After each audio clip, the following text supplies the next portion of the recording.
আপনাদের কাছে আশা করবো আপনারা 1% আমাদের দিকে একটু মানবিকতা দেখান, তাহলে আমরা জিতে বেরিয়ে আসবো।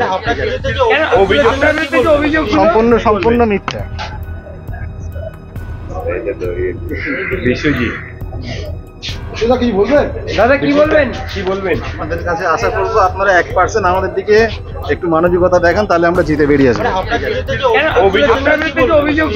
সম্পূর্ণ মিথ্যা।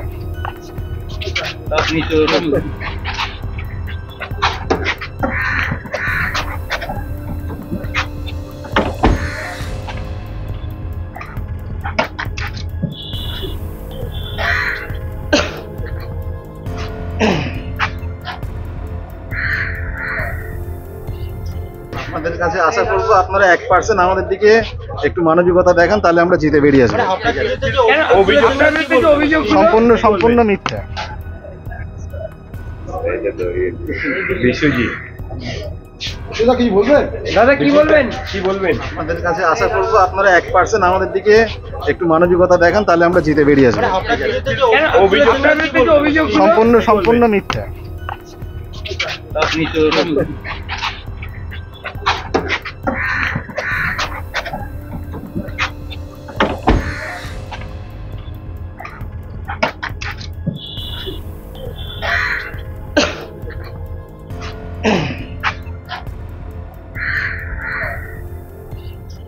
রেশন বন্টন দুর্নীতি মামলায় ইতিমধ্যেই ইডি গ্রেপ্তার করেছে শঙ্কর আড্ড ঘনিষ্ঠ ব্যবসায়ী বিশ্বজিৎ দাসকে।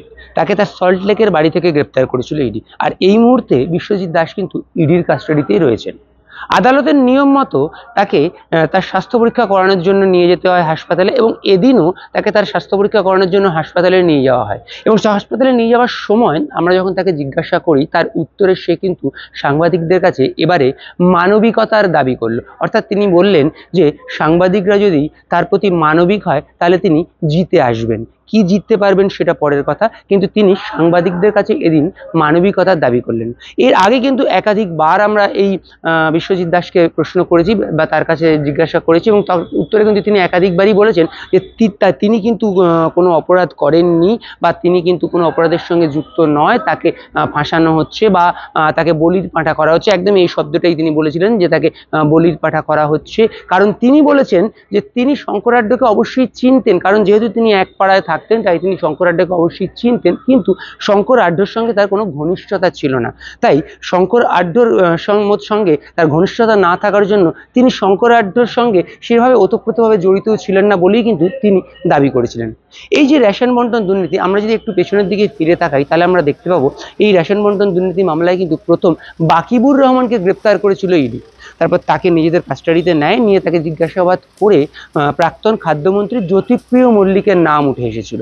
জ্যোতিপ্রিয় মল্লিকের বাড়িতে পৌঁছেছিল ইডি আধিকারিকরা। আমরা দেখেছিলাম পুজোর ঠিক পরেই পৌঁছেছিল তার বাড়িতে, এবং তাকে দিনভর সেখানে জিজ্ঞাসাবাদ করা হয়। করার পর কিন্তু তাকেও গ্রেপ্তার করে এই একই রেশন বন্টন দুর্নীতি মামলায়। এই মুহূর্তে বাকিবুর এবং জ্যোতিপ্রিয় মল্লিক দুজনেই কিন্তু জেলে রয়েছেন। এরপরে আমরা দেখতে পেলাম যে 5ই জানুয়ারি বনগাঁ পুরসভার প্রাক্তন চেয়ারম্যান শঙ্কর আড্ডর বাড়িতে পৌঁছেছিল ইডি আধিকারিকরা সিআরপিএফ জওয়ানদের সঙ্গে নিয়ে। দিনভর তাকেও তার বাড়িতে জিজ্ঞাসাবাদ করা হয়, এবং জিজ্ঞাসাবাদ করার পর কিন্তু আমরা দেখলাম সেই শঙ্কর আড্ডকেও গ্রেপ্তার করা হয়েছিল এই একই রেশন বন্টন দুর্নীতি মামলাতে। এরপর এই শঙ্কর আড্ডকে নিজেদের কাস্টাডিতে নিয়ে কিন্তু জিজ্ঞাসাবাদ করে ইডি আধিকারিকরা, এবং সেই জিজ্ঞাসাবাদ পরে কিন্তু একটা নতুন তথ্য ইডি আধিকারিকদের হাতে এসেছিল যে কিছু এফএফএমসি কোম্পানি ছিল এই শঙ্কর আড্ড এবং তার পরিবারের লোকজনদের নামে। ইডি যেটা জানতে পেরেছিল বা আদালতও যেটা তারা জানিয়েছিল যে এই যে দুর্নীতি, এই দুর্নীতির মধ্যে 9 থেকে 10,000 কোটি টাকা যেটা বিদেশে গেছিল, তার মধ্যে 2,000 কোটি টাকা কিন্তু বাংলাদেশ হয়ে দুবাইতে গেছিল। এবং এই যে টাকা যেটা বিদেশে পাচার করা হয়েছিল বলে ইডি আধিকারিকরা জানিয়েছিল তাদের বক্তব্যে, তার সঙ্গে কিন্তু এই শঙ্কর আড্ডর যে এফএফএমসি কোম্পানিগুলো ছিল তার একটা ঘনিষ্ঠ যোগাযোগ ছিল বা সেই কোম্পানিগুলোর একটা রোল ছিল বলেও কিন্তু ইডি আধিকারিকরা মনে করেছিলেন। এবং সেই জন্যই তার যে অন্যান্য পরিবারের লোকজনদের নামে যে একাধিক এফএফএমসি কোম্পানি ছিল ছিল সেই কোম্পানিগুলো থাকার জন্য সেই কোম্পানিগুলোতে কি কাজ হতো বা সেই কোম্পানিগুলোতে যাদের নামে ছিল তাদের কি রোল ছিল সেই বিষয়গুলো জানার জন্য তাদেরকেও কিন্তু ডেকে জিজ্ঞাসাবাদ করে ইডির সিডিও কমপ্লেক্সের যে অফিস সেখানে ডেকেই কিন্তু তাদেরকে জিজ্ঞাসাবাদ করা হয়। এবং আমরা ইডি সূত্রে যেটা জানতে পাচ্ছি যে এই জিজ্ঞাসাবাদ করার পরেই কিন্তু এই যে ব্যবসায়ী অর্থাৎ বিশ্বজিৎ দাস তার নাম উঠে আসে এবং সেই মতো 13ই ফেব্রুয়ারি বিশ্বজিৎ দাস তার যে সল্ট লেকের বাড়ি সেই বাড়িতে পৌঁছে গেছিল ইডি আধিকারিকরা সিআরপিএফ জওয়ানদের সঙ্গে নিয়ে। পাশাপাশি তার মেট্রোপলিটনের যে দুটো ফ্ল্যাট ছিল সেখানেও কিন্তু পৌঁছেছিল ইডি আধিকারিকরা। যদিও সেদিন কিন্তু এই ব্যবসায়ী তার বাড়িতে সল্ট লেকের বাড়িতে ছিলেন না, কিন্তু বাড়িতে পরিবারের অন্যান্য যারা ছিল তাদের কাছ থেকে তার ফোন নাম্বার নিয়ে তার সঙ্গে ফোনে যোগাযোগ করে ইডি আধিকারিকরা, যেমনটা আমরা ইডি সূত্রে জানতে পেরেছি। এরপর তাকে বাড়িতে ফিরে আসতে বলা হয়। সেই মতো সেদিন রাত্রে কলকাতা বিমানবন্দরে এসে পৌঁছন এই ব্যবসায়ী এবং সেইখান থেকে অর্থাৎ কলকাতা বিমানবন্দর থেকেই কিন্তু ইডি আধিকারিকরা তাকে সঙ্গে করে নিয়ে আসে তার সল্ট লেকের বাড়িতে এবং রাত ভোর তাকে জিজ্ঞাসাবাদ করার পর কিন্তু 14ই ফেব্রুয়ারি তাকে গ্রেপ্তার করে তাকে নিজেদের কাস্টাডিতে নেয় ইডি।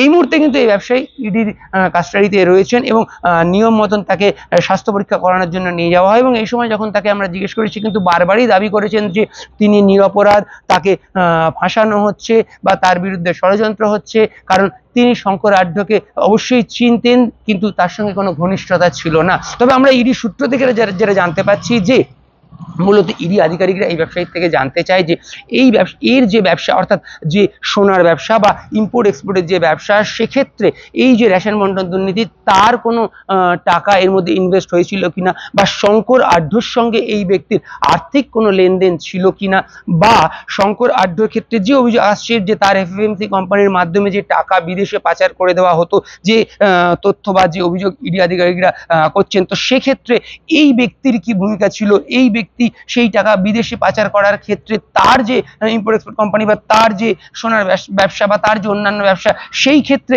কোনো রকম ইনভেস্টমেন্ট ছিল কিনা, অর্থাৎ যে দুর্নীতির যে টাকা সেই টাকা তার ব্যবসায় অর্থাৎ এই ব্যবসায়ীর ব্যবসাতে খাটানো হয়েছিল কিনা, এরকম একাধিক প্রশ্ন কিন্তু ইডি আধিকারিকরা জানতে চাইছে। এবং ইডি আধিকারিকরা যখন তাকে এই প্রশ্নগুলো করেছিল তার বাড়িতে, আমরা যেটা সূত্র মারফত জানতে পারছি, তখন কিন্তু এই ব্যবসায়ী সেভাবে তাদেরকে উত্তর দেয়নি বা সহযোগিতা করেনি, বা ইডি আধিকারিকরাও কিন্তু এই ব্যবসায়ীর উত্তরে সন্তুষ্ট হয়নি। তাই তারা মনে করেছিল যে এই ব্যবসায়ীকে নিজেদের কাস্টাডিতে নিয়ে জিজ্ঞাসাবাদের প্রয়োজন রয়েছে এবং সেই মতো তাকে কিন্তু তারা গ্রেপ্তার করে এবং এই মুহূর্তে এই ব্যবসায়ী ইডি কাস্টাডিতে রয়েছে এবং তাকে তারা জিজ্ঞাসাবাদ করছে এবং এই বিষয়গুলোই মূলত তারা জানতে চাইছে। তবে এই ব্যবসায়ীও কিন্তু বারবারই দাবি করছে যে তিনি নিরপরাধ, তিনি রাজনৈতিকবিদ নন, তিনি একজন ব্যবসায়ী, তার সঙ্গে রাজনীতির দূর পর্যন্ত কোনো সম্পর্ক নেই, তাকে শুধুমাত্র ফাঁসানো হয়েছে, তাকে বলির পাঁঠা করা হচ্ছে, এইরকমভাবে তিনি নিজেকে নির্দোষ প্রমাণ করতে চেয়েছেন বারবার। পাশাপাশি এদিন তিনি সংবাদ মাধ্যমের কাছে মানবিকতার আবেদন জানান, তার প্রতি মানবিক হতে বলেন সংবাদ মাধ্যমকে, তাতে তিনি বলেন যে তাহলে তিনি জিতে আসতে পারবেন যদি সংবাদ মাধ্যম তার প্রতি মানবিক হয়। অর্থাৎ এই মুহূর্তে বলা যেতে পারে যে এই যে ব্যবসায়ী তার যে ব্যবসা ছিল সেই ব্যবসার ক্ষেত্রে এই দুর্নীতির টাকা ইনভেস্ট হয়েছিল কিনা, বা এই ব্যবসায়ী এই দুর্নীতির টাকা বিদেশে পাচারের ক্ষেত্রে কোনোভাবে যুক্ত ছিল কিনা, বা তার কি ভূমিকা ছিল, এইরকম একাধিক বিষয়ে কিন্তু ইডি এই আধিকারিকরা এই মুহূর্তে জানতে চাইছে। কারণ আমরা যেটা সূত্র মারফত জানতে পারছি যে এর কাছ থেকে এই তথ্য পেলে বা এর কাছ থেকে আরো নতুন কোনো নাম কিছু আসছে কিনা সেগুলোই কিন্তু ইডি আধিকারিকরা জানতে চাইছে এই মুহূর্তে।